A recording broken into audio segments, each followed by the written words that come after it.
आज हम सीखेंगे डिटर्मिनेशन ऑफ हीमोक्रीट। हीमोक्रीट क्या होता है? तो इसका एक और नाम होता है पैक्ड सेल वॉल्यूम, जिसको शॉर्ट में पीसीवी कहा जाता है। पीसीवी क्या होता है?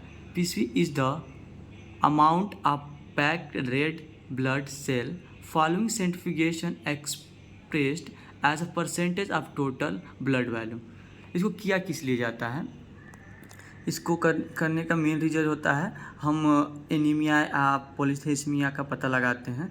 इसको करने के लिए हम सबसे पहले वेंट्रोप ट्यूब लेते हैं। वेंट्रोप ट्यूब एक ऐसा ट्यूब है जिसमें हम ईएसआर और पीसीवी दोनों का टेस्ट लगा सकते हैं। अब देखते हैं कि इसके लिए मेन रिक्वायरमेंट्स क्या हैं, क्या हम लोग को लेना चाहिए।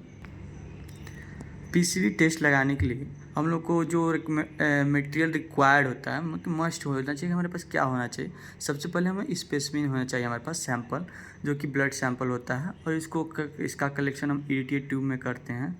और इसके लिए हमारे पास वेंट्रोप ट्यूब होना चाहिए, सेंट्रीफ्यूगेशन मशीन होना चाहिए, ग्लव्स और 5 से पिपेट होना चाहिए। 5 से पिपेट हेल्प करता है हमको, मतलब ईडीटी से ब्लड सैंपल से लेके जो हमारा वेंट्रोप ट्यूब होता है, इसका डिटर्मिनेशन होता है, इसका जो डिटर्मिनेशन होता है वो होता है 2.0, जिसको मतलब बहुत पतला होता है। इसमें हम 5 से पिपेट के हेल्प से ही उसमें ब्लड सैंपल को डाल सकते हैं। इसका देखिए अब क्या होता है, इसका प्रोसीजर हम लोग समझते हैं कि प्रोसीजर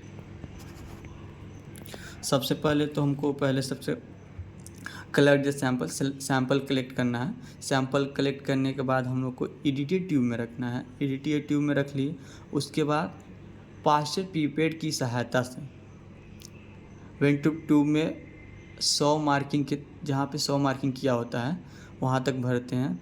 उसके बाद अब वेंट्रोप ट्यूब को हम सेंट्रीफ्यूज करते हैं, सेंट्रीफ्यूगल मशीन में बैलेंस करके कम से कम 30 मिनट करते हैं 3000 आरपीएम पे। और फिर उसके बाद हम एब्जॉर्ब करते हैं इसकी रीडिंग को।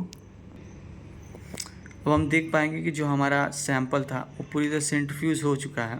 अब देखेंगे कि जो हमारा सैंपल है उसमें 2 तरह के डिफरेंस देखने को मिल सकते हैं। एक में तो आरबीसी बहुत ज़्यादा मात्रा में होगी और एक में आरबीसी कम मात्रा में होगी। तो क्या आरबीसी जब ज़्यादा मात्रा में होगी तो क्या कर सकते हैं?